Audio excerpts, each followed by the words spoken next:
ఒక ఊరిలో ఒక జమీందారుండేవాడు. పేరుకే జమీందారు కాని బిచ్చగాడికి కూడా పిడికెడు బియ్యం వెయ్యడు. పొరపాటున ఎవరైనా యాచకులు అతనింటికి వస్తే అతను తిట్టే తిట్లకు నిఘంటువుల్లో కూడా అర్థాలు వెతకడం కష్టం. ఒకరోజు ఆ జమీందారు తన ఇంటి ముందర నిలబడి ఉండగా ఒక సన్యాసి అటువైపుగా నడుచుకుంటూ వచ్చాడు. ఆ సన్యాసి జమీందారును ఏమీ అడగలేదు, కనీసం పలకరించలేదు కూడా. అయినా ఆ జమీందారు ఊరికే ఉండలేక ఆ సన్యాసిని నోటికొచ్చినట్లు తిట్టడం మొదలుపెట్టాడు. ఏమయ్యా, కాళ్ళూ చేతులు అన్నీ బాగున్నాయి కదా, ఇలా అడుక్కోడానికి సిగ్గుగా లేదు?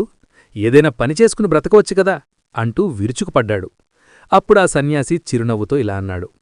అయ్యా, నేను మిమ్మల్ని ఏమీ అడగడానికి రాలేదు, మీకు ఒకటి ఇవ్వడానికి వచ్చాను. ఆ మాట వినగానే జమీందారు ఆశ్చర్యపోయాడు. ఏమిటి, అడుక్కోడానికి రాలేదా? నాకు ఇవ్వడానికి వచ్చావా?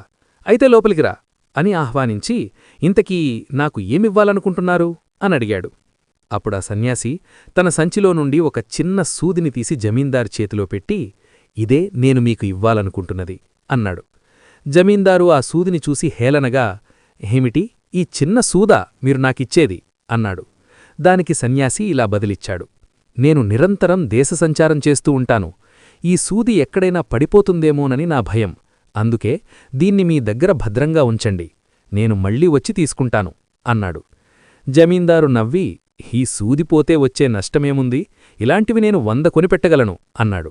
వెంటనే సన్యాసి గంభీరంగా, అయ్యా, ఇది మామూలు సూది కాదు, నా తపస్సుకు మెచ్చి ఆ పరమశివుడే స్వయంగా ప్రసాదించిన మహిమగల సూది. ఇది ఏ ఇంట్లో ఉంటే ఆ ఇంట్లో దేనికీ లోటుండదు. ఒక్క ముక్కలో చెప్పాలంటే ఇది ఉన్నచోట కల్పవృక్షం ఉన్నట్టే అని చెప్పాడు. ఆ మాట వినగానే జమీందారు ఆశతో, సరే స్వామీ, మీరు మళ్ళీ వచ్చేవరకు ఈ సూదిని నా ప్రాణం కంటే మిన్నగా కాపాడతాను. ఇంతకీ మీరు మళ్ళీ ఎప్పుడు వస్తారు అనడిగాడు.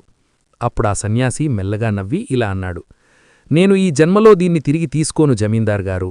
నా పని ముగించుకుని నేను పరలోకానికి వెళ్ళిపోయాక మీరు కూడా అక్కడికే వస్తారు కదా, అప్పుడక్కడ ఈ సూదిని నాకు తిరిగి ఇచ్చేయండి అన్నాడు.